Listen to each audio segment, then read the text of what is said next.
This is Talk Business and Politics with Roby Brock.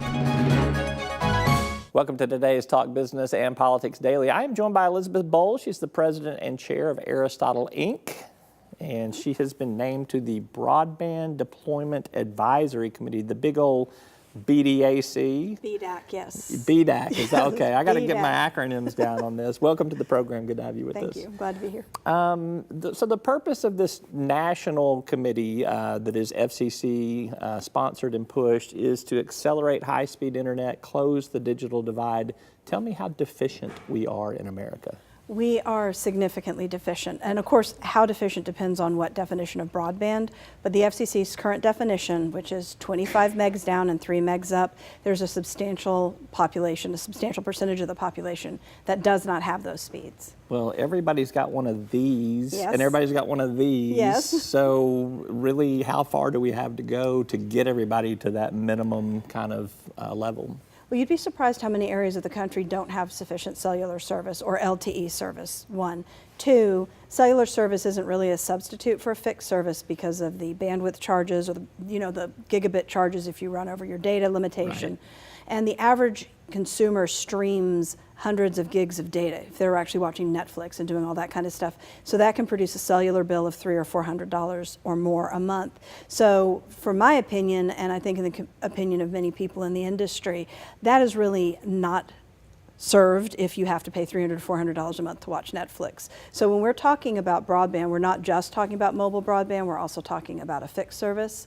But even with that, you still have roughly 30 to 40% of the United States that doesn't have access to either one. It's a big chunk right there. Big chunk. Let's talk about what some of the barriers are. They are different for rural areas versus urban areas. Just, I mean, at a 100,000-foot Cliff Notes version, what are the biggest differences between rural and urban in terms of barriers? In terms of barriers, the biggest barriers in urban markets would be municipal regulations or siting issues, or maybe interference where you have, if you're trying to use an unlicensed frequency, you'd have a lot of people deploying the same stuff and they would bump heads.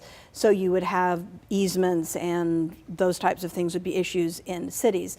But there's enough of a motivation to deploy in large metropolitan areas or even mid-sized ones like Little Rock to sort of overcome those barriers, the dense population. Right. So the main problem where you see underserved and unserved populations is in rural America, and it's not just in states like Arkansas. I mean, the state of New York, Long Island has unserved areas. So there are a lot of places that have no service because they don't have a dense enough population. And when we're talking about some deployments like fiber, you need a dense population to justify that expenditure because it's very expensive. What's going to be your goal, your mission on this BDAC commission here, this committee? What do you hope to, I guess, accomplish at the end of your time on it? It would be my hope to accomplish probably 2 or 3 things, but my main hope is to create a technology agnostic system of rules and regulations that encourage competitive development of broadband in rural America. So it's not just the big players that get to win all the contracts and get to grow over time. No, exactly right. I think that it's important that those companies are supported and that we recognize the benefit that these large players bring to the market.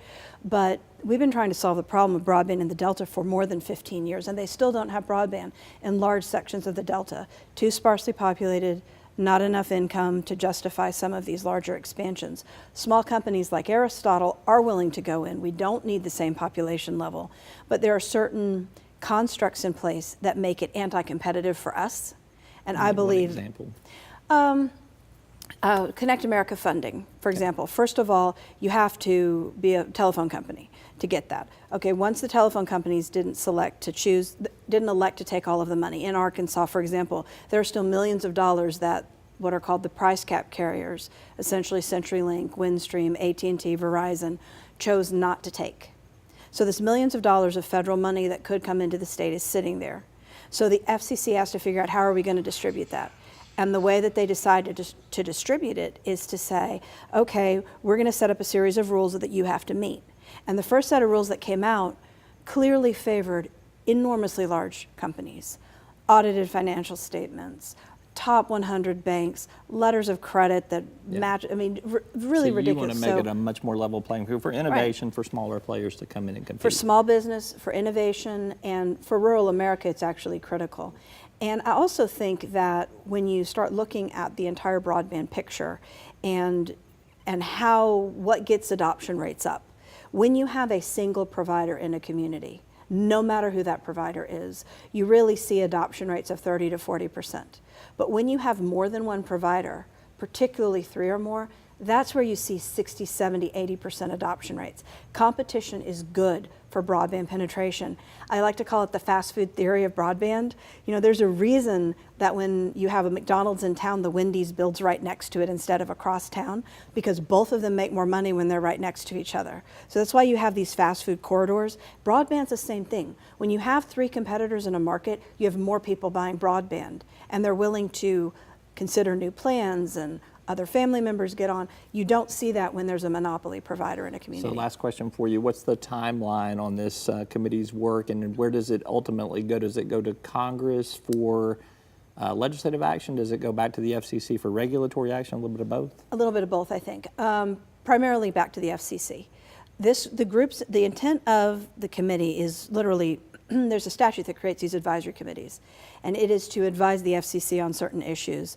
There are 5 sub-working groups, and those working groups have a very ambitious schedule. They're supposed to meet weekly. They have deliverables in July and in October. The last meeting of the BDAC for this year is in October, and they hope to actually have, for example, model regulations for municipalities and model statute for states, and they actually want these recommendations in place so that the entire committee can discuss and start to vote on them. What working group do you hope to get on? I actually model state laws and model municipal regulations. All right. Yeah, I'm going to actually be on too. I think everyone's going to have to be on too, and they are appointing more people to round out the working groups. Okay. But, well, good luck to you. Thanks. Stay in touch. Oh, I will. All right. It's very exciting. Good stuff, interesting stuff. So Elizabeth Bowles with Aristotle, thank you. Thank you. All right. We're back with more right after this word from our sponsors. Arkansas Electric Cooperative Corporation provides electric energy across 2/3 of Arkansas. This is an exciting time in our energy history, with incredible progress being made in renewable energy and storage technologies. As our energy portfolio continues to diversify, we'll maintain an all-the-above strategy to provide reliable and affordable electricity.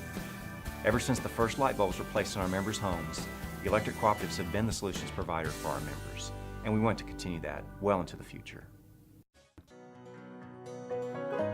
Each day, the promise of our nation begins again. Arkansas and America, moving forward. I help make that promise a reality.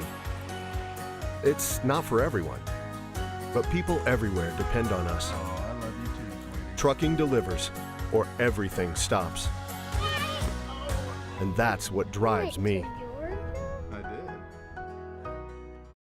Time now to take another look inside the numbers. Inside the Numbers is brought to you by the Arkansas State Chamber of Commerce and Associated Industries of Arkansas. Today, we're going to take a quick look at what the Arkansas legislature did on the medical marijuana front. You may remember that 53% of Arkansas voters passed the medical marijuana amendment last November. That put in place a mechanism for state lawmakers to implement the mechanics of the constitutional provision. 2/3, that's the percentage of state legislators in each chamber that had to approve any measure affecting medical marijuana. The Constitution says that a 2/3 vote is needed to make those changes, so that would be 67 House members and 24 state senators. 24 again, that's the number of laws related to medical marijuana that were actually passed and became state law in this last legislative session. They range from prohibitions on public smoking and marketing to kids to how employers can handle employees in safety-sensitive positions. You can read all about all of this comprehensive legislation on our website at talkbusiness.net. Just search for medical marijuana, and the story should be at the top of the search list. That's all for today's program. Thanks for watching. I'm Roby Brock. We'll see you next time.